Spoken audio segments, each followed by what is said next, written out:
Hello and welcome to another edition of As the Blade Turns. My name is Dave Leese, and for those of you who are new here, please subscribe below and remember to smash that like button. If you are a fan of Alena Kostornaia, stay tuned until the end of this video. I compiled a number of clips of her performing pair elements, and will discuss her realistic chances in that discipline. During the last As the Blade Turns, I discussed whether Russian athletes could be considered neutral. Whenever I discuss the Russians, I get a lot of comments taunting me, asking why I discuss the Russians if they are banned. My reasons are multifaceted. I do not believe that the doping or abuse situations have ever been discussed thoroughly, dealt with, or examined.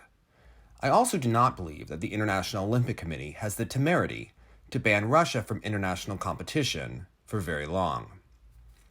As the Olympic movement has progressed over time, it has become more and more expensive.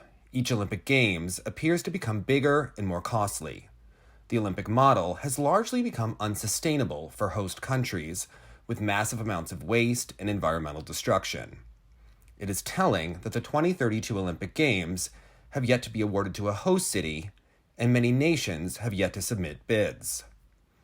These billion-dollar projects rely on money from television contracts, and those contracts are only possible if there are large amounts of commercials sold to advertisers. Those advertisers rely on eyeballs, whether they are on the internet, on a television channel, TikTok, etc. And though the ratings for television have fallen in the US, NBC has increasingly made a profit on the games in the form of digital advertising. We all remember how often we saw some ads involving Simone Biles and her Tide Pods when watching the Rio Olympics live on NBCOlympics.com. And though there has been a large movement against the war in Ukraine, Russia remains one of the major political powerhouses in the world and in the Olympic movement. The Games are dominated by the United States, China, and Russia. It is imperative that those countries battle it out in the medal count. Even though the principles of the Games are stated as being one of peace, unity, Citius, Altius, and Fortius, the battles at the Olympics really underscore the geopolitical tensions between these nations. Over time, NBC has really skewed their coverage to the popular sports where Americans are successful, like women's gymnastics and swimming. And in women's gymnastics, two of America's women's biggest rivals happen to be China and Russia. There's an inevitable us versus them narrative, with an undercurrent of good versus evil for the average viewer. Thus, even though the World Anti-Doping Agency has wanted to clean up the Olympics and ban Russia, their hands have been tied by Thomas Bach and the International Olympic Committee. WADA receives half of its funding directly from the IOC. Thomas Bach knows that the Olympic movement is always in jeopardy of becoming obsolete or bursting. And though doping is something that is anathema to the Olympic ideals, there is only so much that can be done. This is how we have seen the public become largely confused by the Russian doping situation, and has been unclear why the Russian Federation is punished and yet participating largely as itself, but with the name of the Russian Olympic Committee or the Olympic athletes from Russia, only without a flag or an anthem. In many ways, the Olympics rely on ratings, and there needs to be a certain level of excitement. In an internet, clickbait, algorithm-based world, there needs to be stars, world records, intrigue, and even a certain level of drama. And though the doping situation of a 15-year-old girl is morally and ethically reprehensible to a public more informed about trauma and abuse, it did provide a tremendous amount of intrigue, drama, and exposure to the 22 Olympic Games. It is also telling that when Alexandra Trusova had an outburst, many viewers were disturbed and felt it was a trauma response to the manipulation and the physical and emotional abuse she endured by her coaches and federation, which even Thomas Bach called out himself during his daily briefing. And yet, the broadcasters largely kept her reaction in, even on evening broadcasts that were tape delayed by more than 12 hours. Though upsetting and hard to watch, it was ratings gold. Thus, if you notice, NBC has not taken a hard line on Russia or its practices. They produced a documentary called Medaling on Peacock and have always featured their skaters, gymnasts, swimmers, and runners prominently on their broadcasts, devoting countless time and energy, building them up with profiles so that they become personalities for viewers, such as Svetlana Horkina, Arina Slutskaya, and many others. It is not really surprising, then, that the IOC is proposing allowing Russian athletes back into competition. Once again, their athletes were banned in a non-Olympic year, and the IOC continues to look at how to allow Russian athletes back into the sport.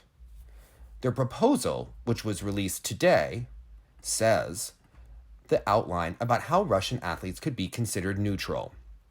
The proposal reads, such strict conditions being, athletes would participate in competitions as neutral athletes and in no way represent their state or any other organization in their country, as is already happening in professional leagues, particularly in Europe, the United States, and Canada, and in some individual professional sports. Only athletes who fully respect the Olympic Charter would participate. This means, in particular, first, only those who have not acted against the peace mission of the IOC by actively supporting the war in Ukraine could compete. Second, only athletes who fully comply with the World Anti-Doping Code and all relevant anti-doping rules and regulations would be eligible. There must be individual checks carried out for all entered athletes. In the event of any athlete failing to respect the eligibility criteria or failing to respect the strict participation conditions as set out above, the IF and or the sports event organizer concerned should immediately remove them from the competition, suspend them from further competitions, and report the incident to the IOC for its consideration for further measures and sanctions. If you haven't watched the latest As the Blade Turns, I recommend you review the level to which Russian figure skaters and other athletes are tied to the Russian government, which I outlined in the video. As Russia has become isolated from the rest of the world, the funding opportunities of athletes has become strictly limited to Russia and its allies. While the athletes used to earn money performing in shows in Japan and in tours like Art on Ice, that is no longer possible. Shows in China and Mongolia have been discussed, and even some skaters like Anna Sherbakova and Alexandra Trusova have earned money from Chinese endorsements and NFT sales. The bulk of the income skaters receive comes in the form of a salary from the Russian Figure Skating Federation, state pensions, prize money from competitions sponsored by the Russian Federation on state-owned Channel 1, and participation in shows and tours which receive funding from the Russian government. Many athletes have had endorsements with companies owned by Russian oligarchs, yet those contracts appear to have largely dried up with the bans on social media and sanctions placed upon those companies, such as Gazprom and Sberbank. So, can these Russian athletes actually be considered neutral? Would receiving such a large amount of state funding and living well in Russia preclude athletes from being in competitions? I imagine it would be unlikely, though controversial, if the IOC were to hold out those figure skaters from participating when perhaps they need them for television ratings. And yet, what about athletes who appeared at the rallies with Vladimir Putin? And what about the rally at the Plushenko show, which athletes participated in the form of wearing t-shirts, yet some claimed not to know about it or support it in any shape or form? Now, the Russian Gaslighting Committee has been quick to respond to the proposal of the IOC. State Duma Deputy Svetlana Zhurova commented on the statement of the International Olympic Committee on the possible admission of Russian athletes to international competitions. One of the conditions for admission is not to oppose the peacemaking mission of the IOC. It turns out to be a very strange situation because there were some active athletes who in one way or another took part in the support of the SVO. It is impossible to invite everyone to such events. Therefore, it turns out that those guys who were there, according to the IOC, will not be allowed. And those who were not there, they will go. A split is made on purpose so that even within the teams, the athletes do not have an understanding. The guys are simply forced to abandon the country in this way. I don't know. They will require a written statement from them? I thought for a long time that they would. If you swear allegiance to us, say what you need, then you will compete. Otherwise, you will not be at international competitions. It's amazing that they just now suggested this. But maybe we won't have such athletes. I believe in our guys, Zhurova said. The head of the Russian Olympic Committee, Stanislav Pozhniakov, commented on the statement of the IOC on the possible admission of Russian athletes. I perceive the information from the IOC as an attempt to take a step towards the athletes, but at the same time, unfortunately, it is also 2 steps in the opposite direction. In fact, today's statement is an attempt to correct a mistake that has already resulted in groundless restrictions for Russian and Belarusian sports for almost a year and has caused great damage to all international sports. The voice of common sense was heard. However, at the same time, we still categorically disagree with any restrictions, additional requirements, and sanctions that relate to the nationality of our athletes and are again offered to us as a condition for returning to the international arena. Now, on our part, an appropriate legal assessment will be made of the theses that are set out in today's information. Based on legal expertise, we will build further interaction with international sports organizations and federations. The priority for us is the same, ensuring the rights and interests of our athletes on an equal footing without discrimination, Pozhniakov wrote. Honored coach of the USSR, Alexandra Trusova, commented on the statement of the IOC. We can pass any checks. Our athletes are absolutely clean. We are ready to compete because competitions lose a lot without us. European Championship, look at these competitions. They will not lead children into sports. There are no outstanding ones. The Russians have outstanding ones, and they compete with good athletes, and they get a spectacle. Without them, there will be no spectacle, said Tarasova. The Minister of Sports of the Russian Federation, Oleg Matysyn, commented on the statement of the IOC on the possible admission of Russian athletes to international competitions. The IOC in its decision speaks about the possibility of admitting athletes, trying to show the flexibility of its position. At the same time, we consider it unacceptable to determine special conditions for participation for athletes that do not comply with the Olympic Charter, the principles of equality and justice. No politics can and should not interfere in sports. There is no place for speculation about SVO, Matysyn said. State Duma Deputy Dmitry Savishev commented on the statement of the IOC. On one hand, one can perceive positively the movement of the IOC towards the admission of athletes. This decision is long overdue, although our sport has received some damage due to the politicized recommendations that the IOC gave earlier. But at the same time, they offer to check each athlete, deprive him of his national identity. On one hand, the IOC declares the inadmissibility of discrimination based on nationality, but offers to check each athlete, deprives Russian athletes of the flag and anthem, Savishev said. Press Secretary to the President of the Russian Federation, Dmitry Peskov, spoke about the statement of the IOC. I find it impossible to comment before consideration. We need to see what will be accepted. So far, one thing is striking. Even in the wording of the initiative, there is too much politics, which shouldn't be alien to the eyes of the Olympic family, Peskov said, as he commented before consideration, even after saying that it was impossible to comment before consideration, and yet he already knew that there was somehow too much politics. Peskov is the husband of Russian Olympic ice dance champion Tatiana Navka. German figure skater Alisa Efimova, who is paired with Ruben Blumert, said she was following Russian competitions. Previously, Efimova skated for Russia, in a pair with Alexander Korovin. Do you follow Russian tournaments this season? Yes, of course, I try. If there is time, I will definitely look, read how it is covered in social networks. In fact, I'm glad that these tournaments are held in Russia, because for figure skating in general, it is important that the sport remains in the public eye. I hope that everything will come back, that we will start competing again together. It is important for us to see who is where, who shows what new elements they have mastered, said Efimova, who has a chance at a medal at a European Championships this year, which should certainly not be the case if Russia were permitted to participate there. this week. Andrei Beloglazov considers international competitions incomplete without Russian athletes.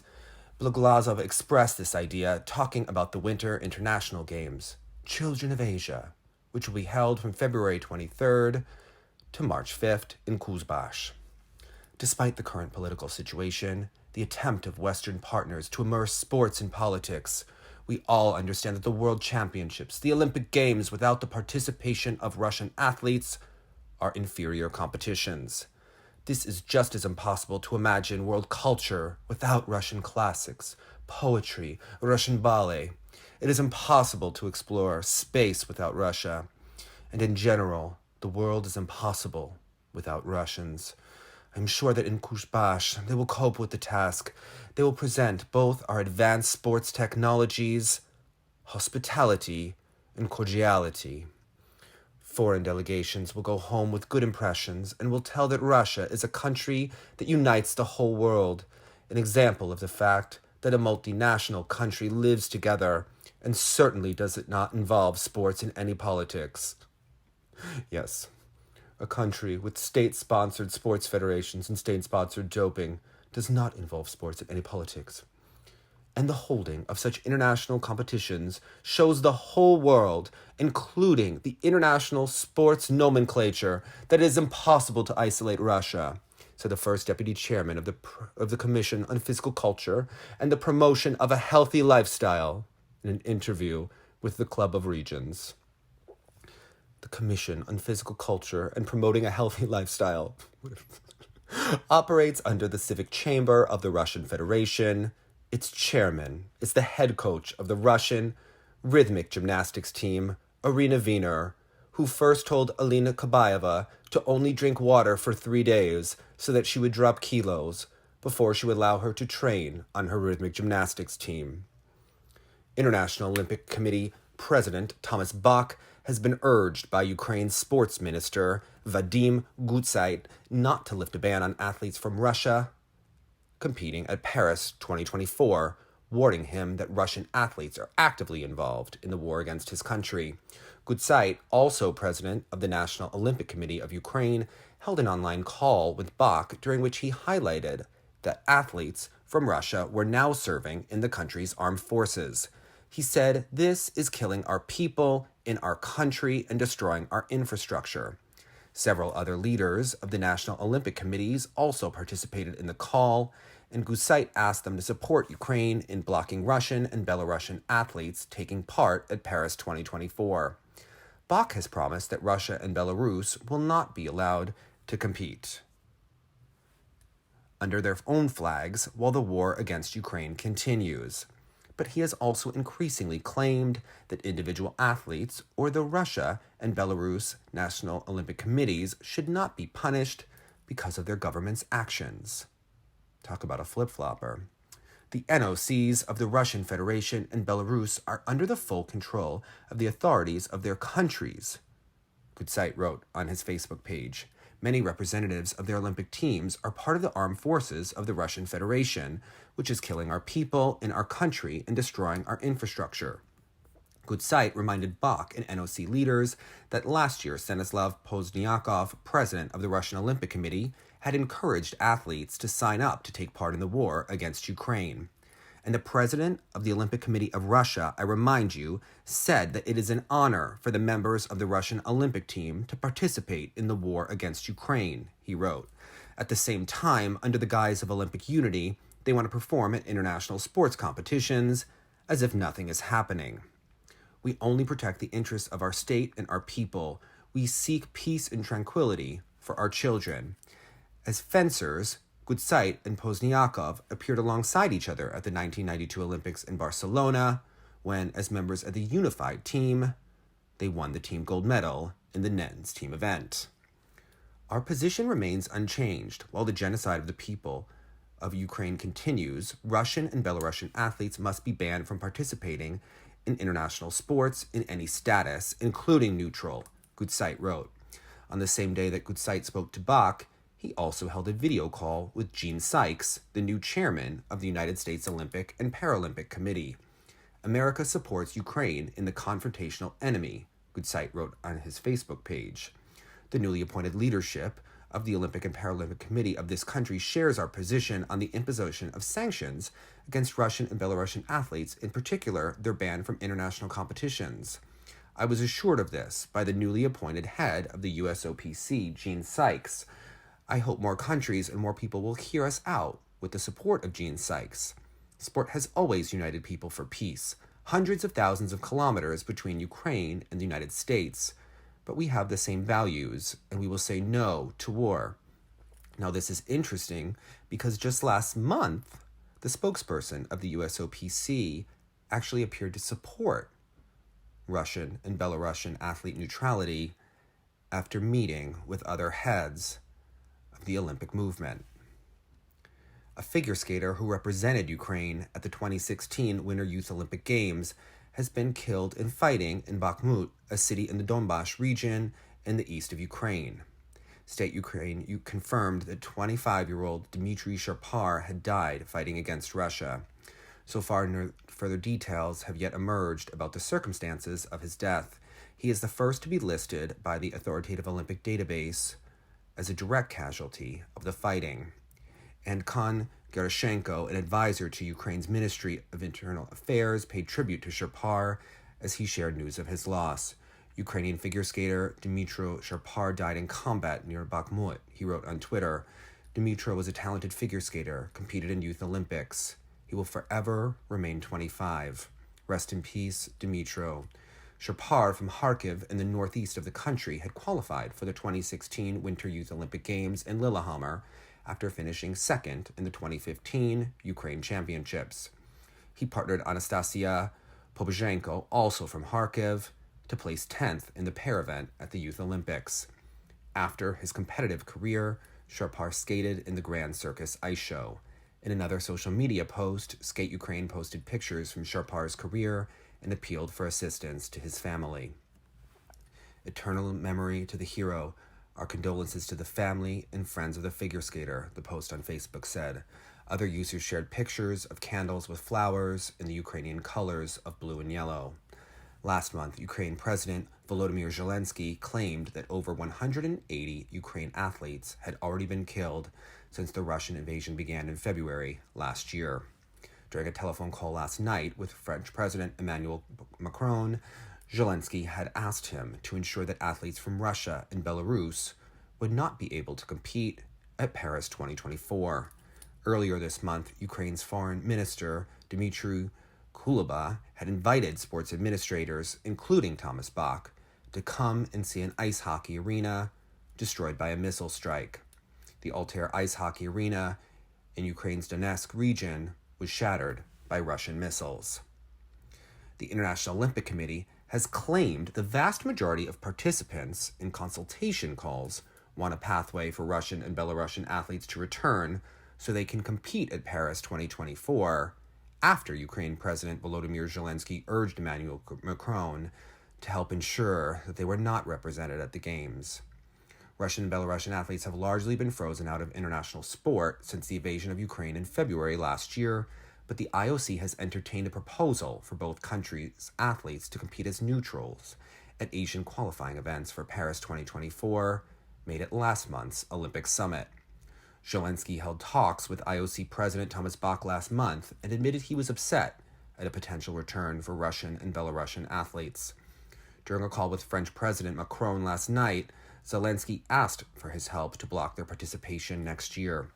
I particularly emphasize that athletes from Russia should have no place at the Olympic Games in Paris, Zelensky wrote on Telegram. The IOC has revealed it held consultation talks with IOC members, athletes' representatives, international federations, and national Olympic committees on January 17th and 19th to discuss the outcome of the Olympic summit, and the executive board held a meeting today to consider its conclusions. It reiterated that sanctions against Russia and Belarus, including a ban on national symbols, remain in place, and the Olympic movement supports efforts to ensure Ukraine send a strong team to Paris 2024 and Milan Cortina 2026. The IOC claimed that the vast majority of the participants in each of the consultation calls supported its stance on the participation of Russian and Belarusian athletes. These include a view that no athlete should be prevented from competing just because of their passport, and governments must not decide which athletes can participate in which competition and which athletes cannot. A pathway for athletes' participation should be further explored, with the Olympic Council of Asia's offer to facilitate Russian and Belarusian involvement welcomed and appreciated. This would be under strict conditions of neutrality and only for athletes who fully respect the Olympic Charter, meaning they have not actively supported the war in Ukraine and comply with the World Anti-Doping Code. This would be enforced through individual checks on all entered athletes, with international federations required to remove them from competition and report the incident to the IOC should these conditions not be met.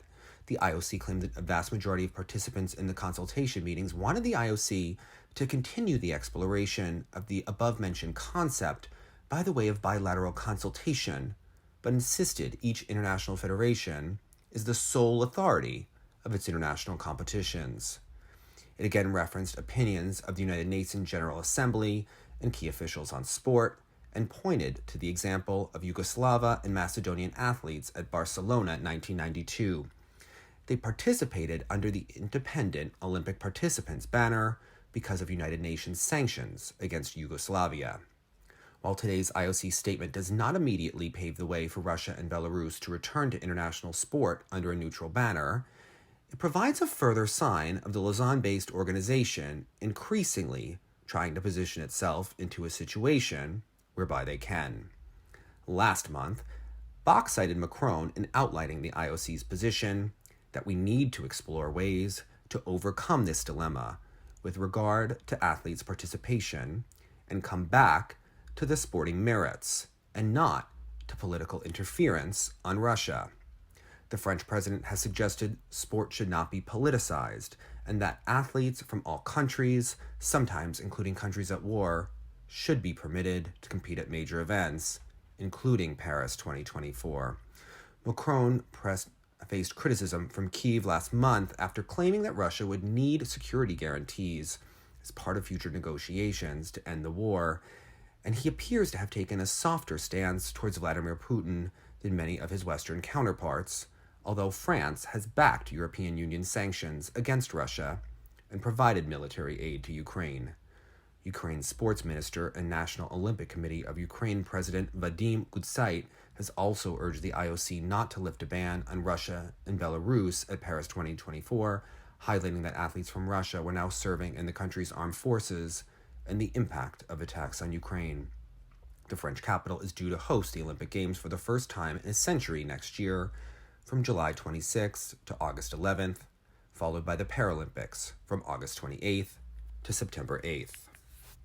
Kamila Valieva has expressed her delight at the controversial decision by RUSADA to only disqualify her on the day she tested positive for trimetazidine, which would mean she could keep her Olympic gold medal if the decision is allowed to stand. Instead of imposing a 4-year suspension, which WADA had called for, her only punishment would be to be disqualified and stripped of her Russian national title. She says, "Of course I'm satisfied," Valieva told Russian official state news agency TASS at the First Channel Cup in Moscow. The Russian championship is every year. Russia's return to the Olympics also hinges on the doping case against Kamila Valieva and the sanctions opposed against the Russian anti-doping agency by WADA. In Russia's never-ending delays in the Valieva case, RUSADA is still waiting for the full text of the rationale for its disciplinary committee's nominal punishment against Valieva, meaning RUSADA is waiting for the bullshit to be spewed and concocted by its own independent gaslighting committee. RUSADA Director General Veronika Loginova today told the State Duma Committee on Physical Culture and Sports in Moscow that they expected to receive the full text of a decision by a disciplinary commission that there was no fault or negligence on the part of Valieva after she tested positive for banned substance trimetazidine. Instead of imposing a 4-year suspension, which WADA had called for, Valieva's only punishment should be to be disqualified and stripped of the title she had won at the Russian Championships in St. Petersburg on December 25th, 2021, the day she returned the positive sample. Valieva, who was only 15 at the time she tested positive, was the star of the Russian Olympic Committee team that in February won the team gold medal at Beijing 2022 ahead of the United States and Japan. But after it was revealed that Valieva had tested positive for a banned substance, the medal ceremony was canceled, and the medals have not been awarded. WADA, supported by the International Olympic Committee and the International Skating Union, have already revealed that they plan to take the case to the Court of Arbitration for Sport. But Laginova has not ruled out that RUSADA will challenge the decision of its own panel, which makes you wonder, what the heck are they challenging if they already gave her perhaps the lightest punishment imaginable? Is this merely yet another delay tactic?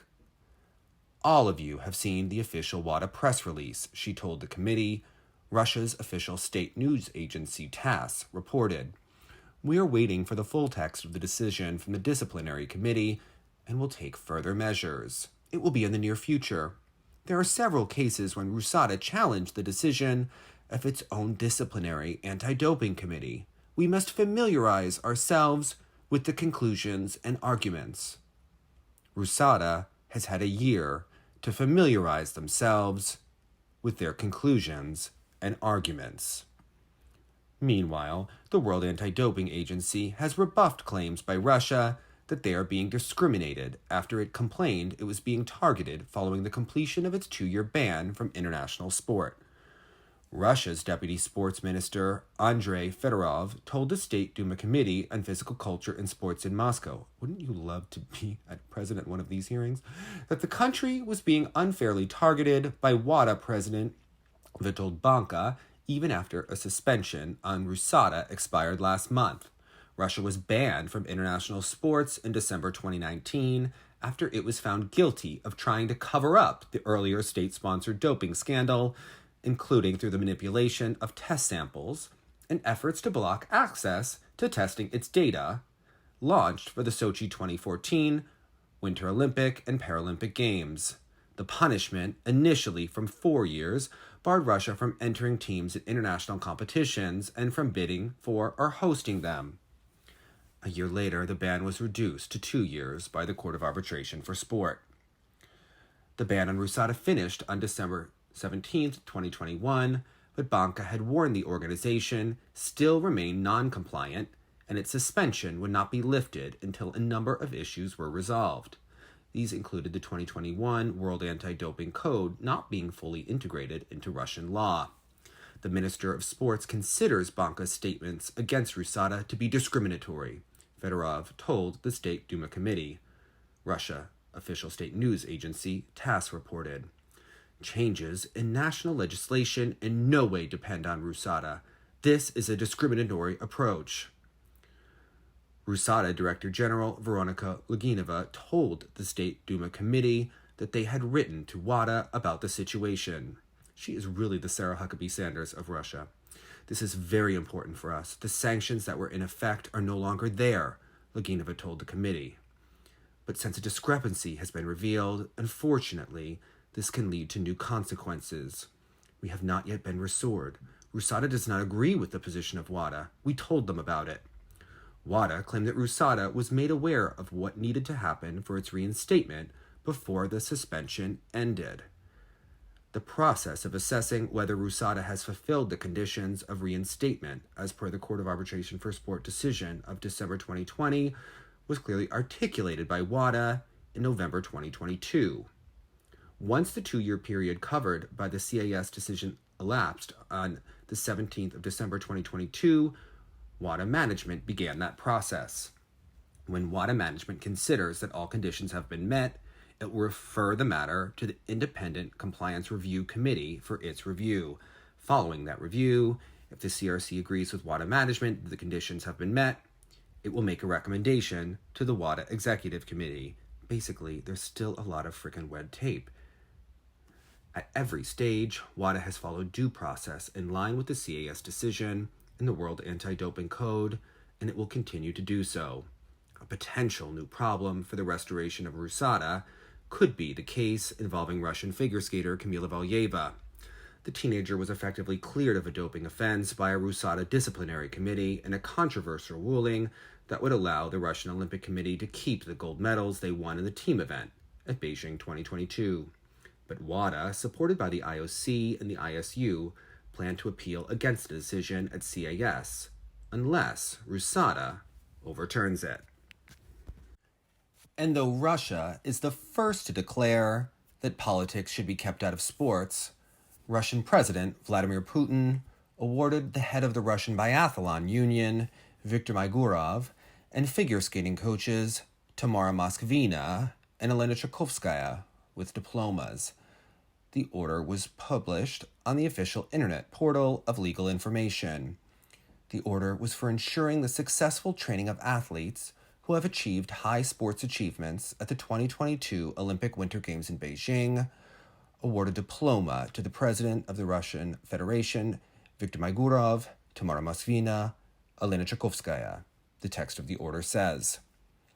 Honored coach of Russia, Alena Tchaikovskaya, thanked Russian President Vladimir Putin for supporting the skaters.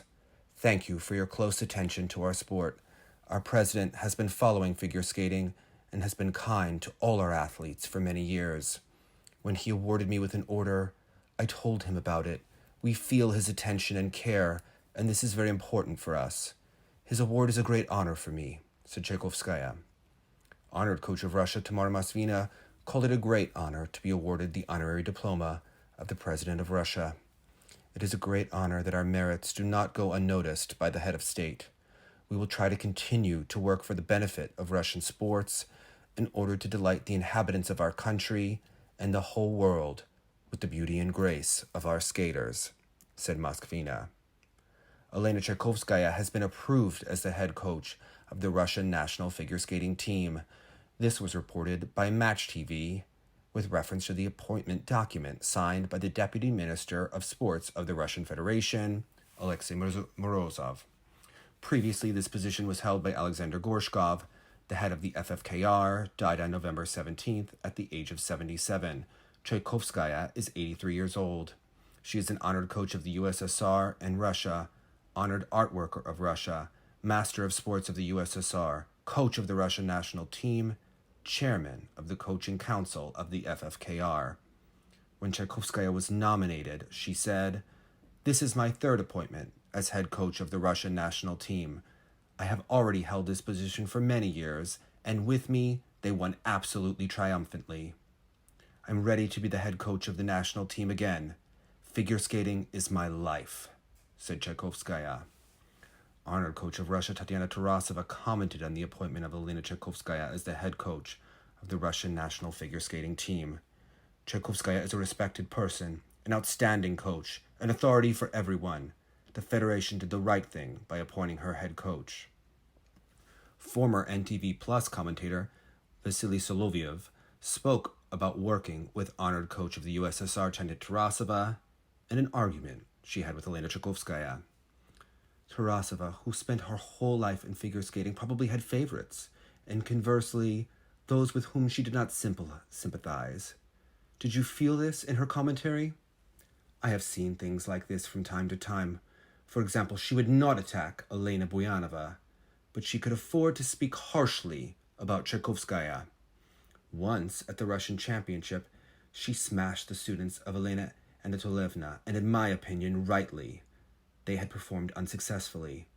Then Tarasova and I went to the dining room, where we ran into Tchaikovskaya, and they got into a fight.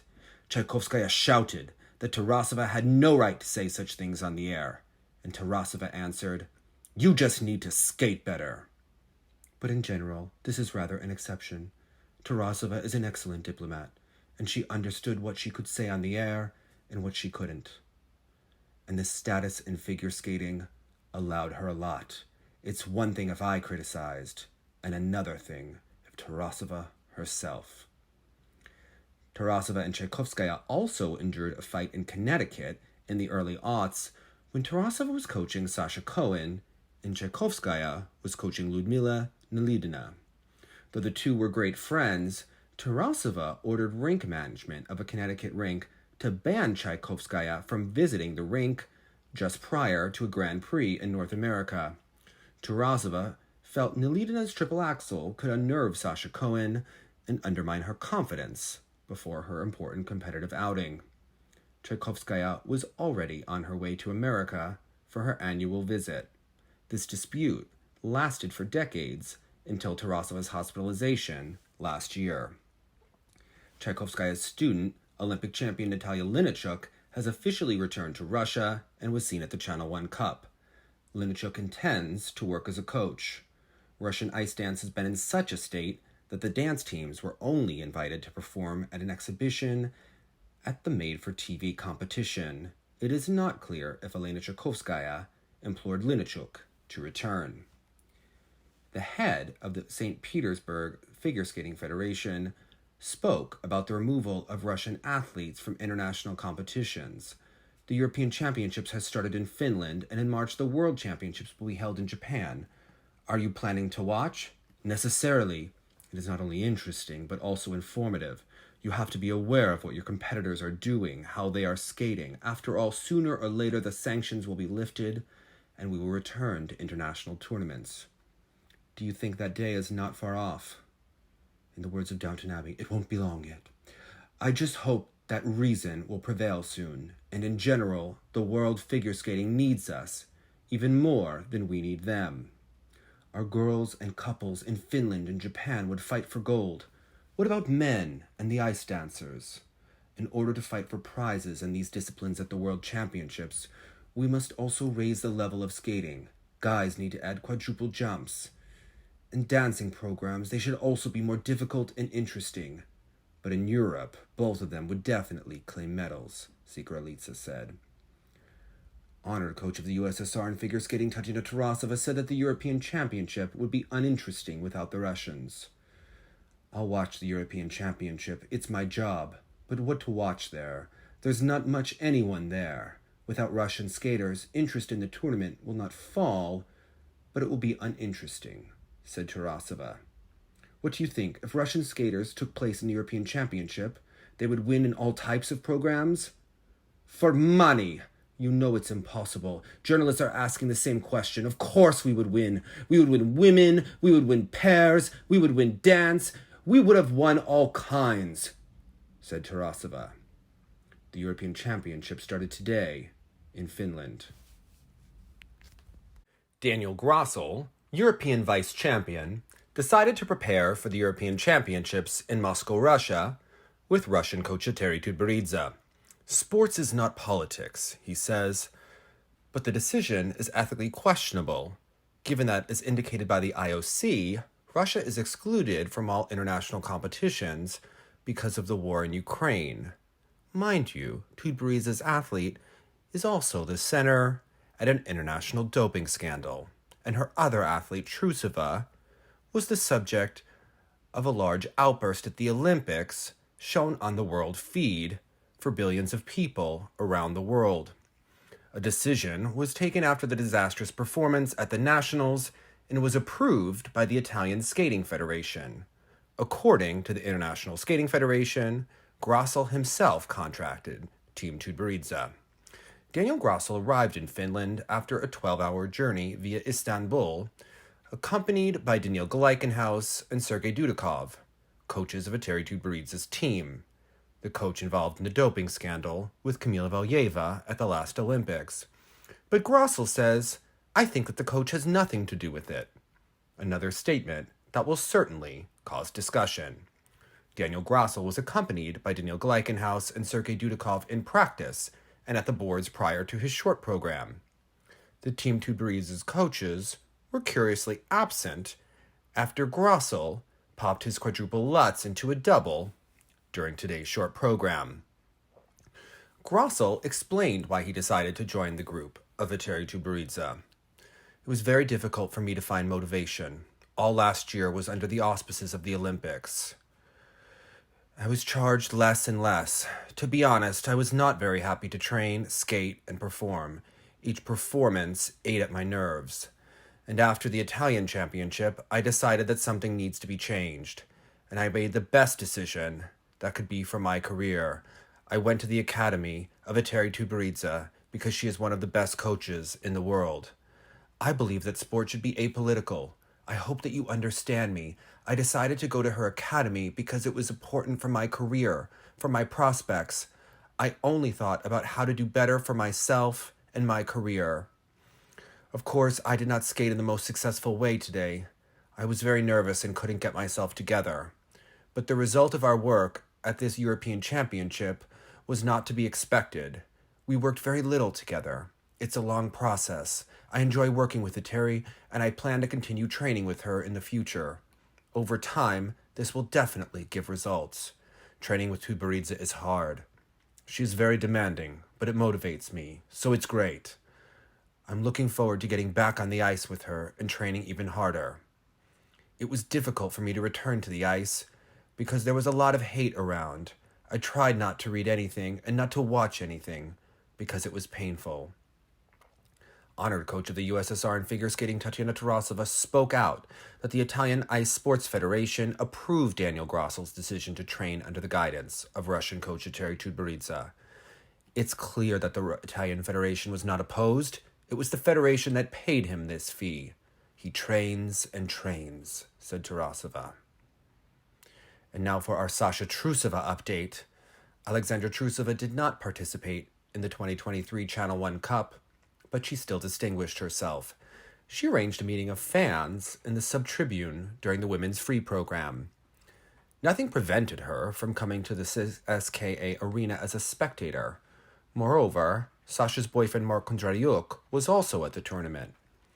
It is not known whether Trusova was present in the stands on the first day of the competition, but she definitely watched the free programs.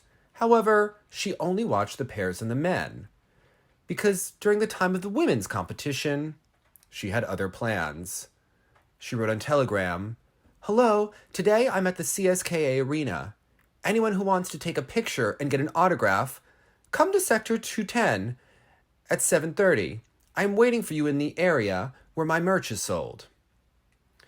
Just at 1900 hours, the performances of the figure skaters began at the Cup.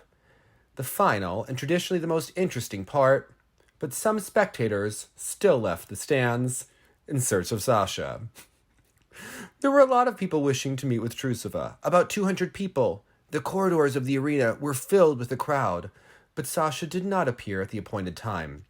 It turned out that she was not allowed to attend her own meeting. The stewards said that the event was not agreed upon. The meeting was rescheduled for Sector 204, apparently where the stewards were not embarrassed. Sasha recorded another appeal for fans with the news of the postponement. "Hi everyone, they didn't let me in there, so the photo session is moved to the 204th exit. Come, I'm waiting for you."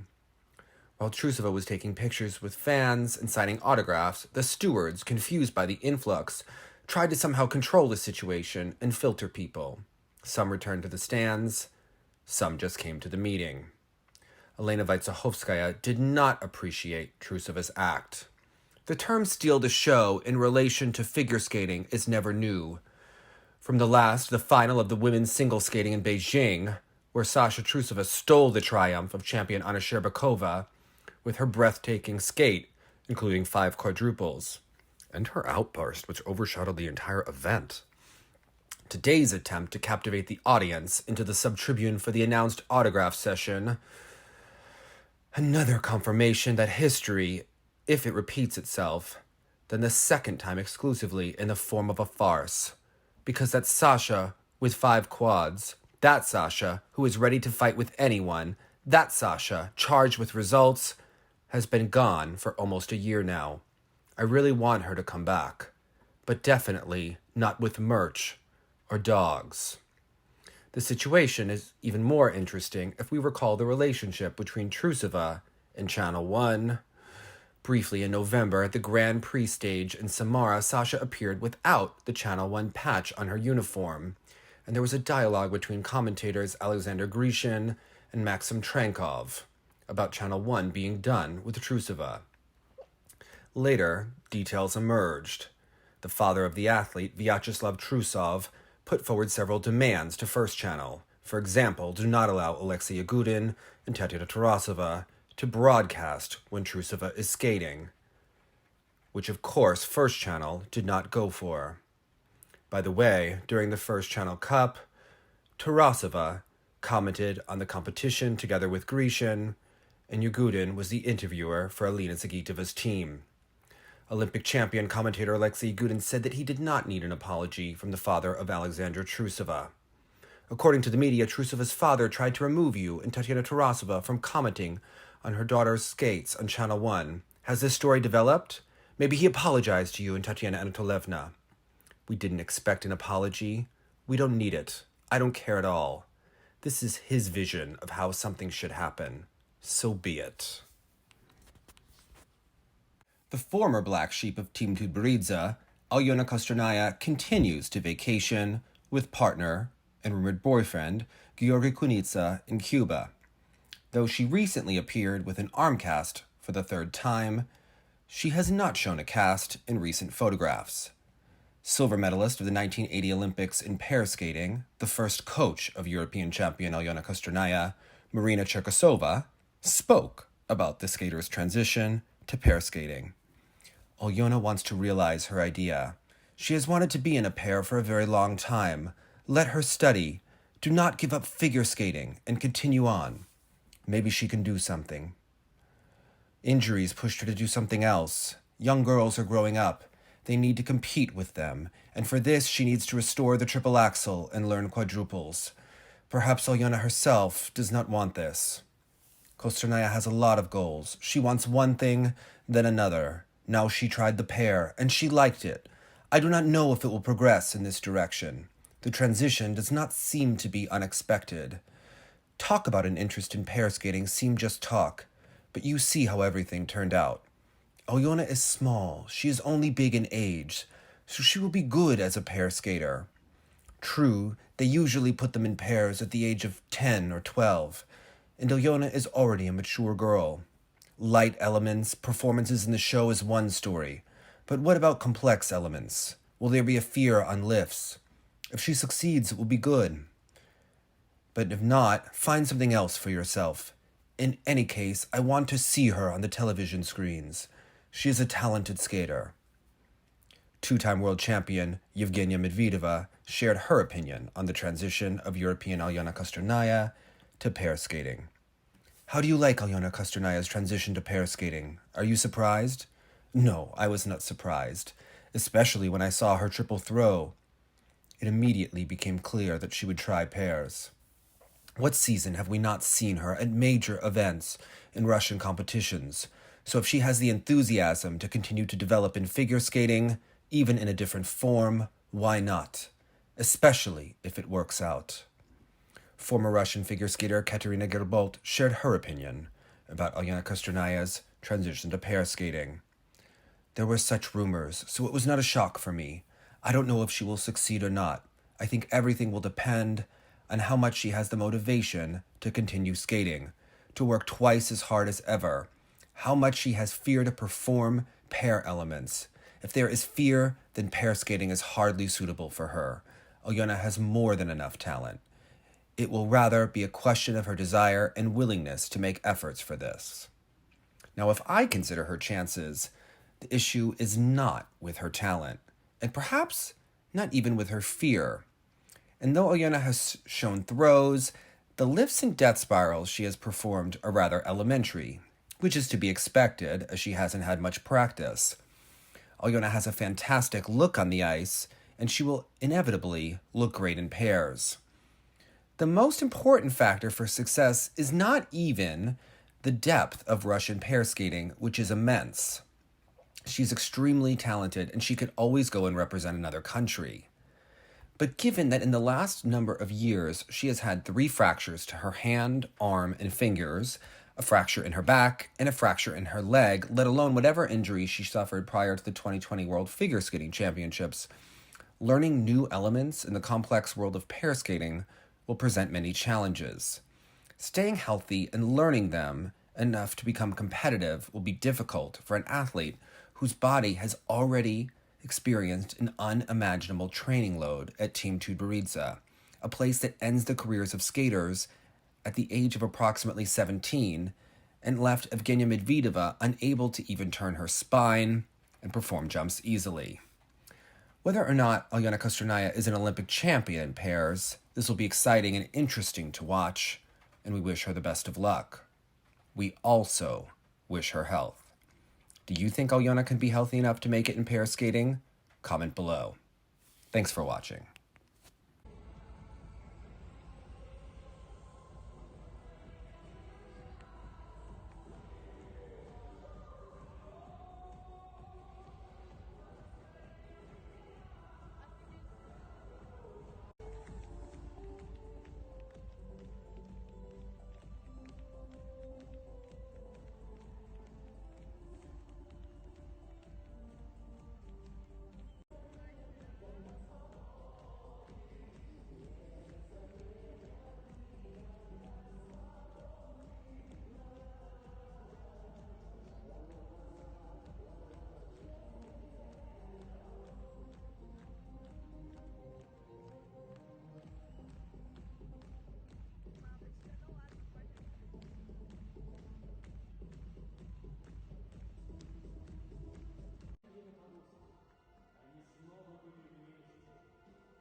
Играть один, когда весь оркестр уже умолк, а кто-то даже поехал домой. Ведь дома их